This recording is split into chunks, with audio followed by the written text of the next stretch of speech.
Surprise. My dear friends, I hear you thinking, here comes the old professor to lecture us again. But I promise to be brief and only by way of introduction. The reason I feel I should say a few words, if you'll pardon my croaky voice, I too have the English disease, like so many of you, the royal flu.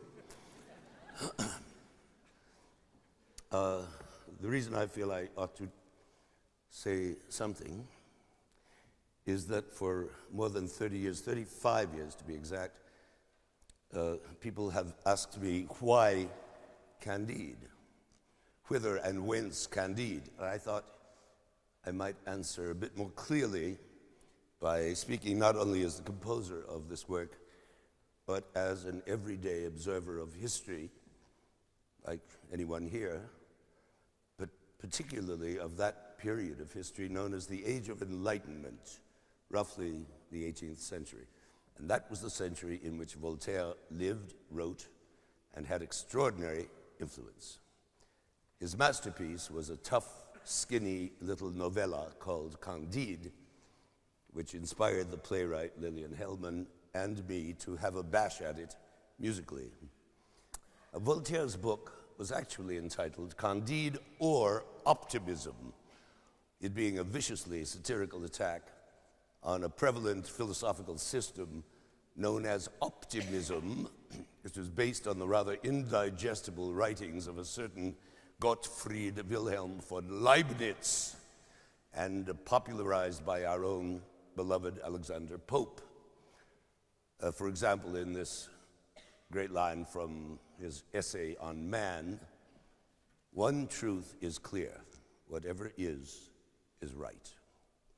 Now, according to Leibniz, whose ideas Pope was lyricizing, if we believe in a creator, then he must be a good creator, and the greatest of all possible creators, and therefore could have created only the best of all possible worlds.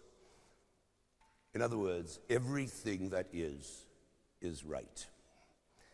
Granted that in this world the innocent are mindlessly slaughtered and that crime mostly goes unpunished, that there is disease and death and poverty, but if we could only see the whole picture, the divine universal plan, then we would understand that whatever happens is for the best.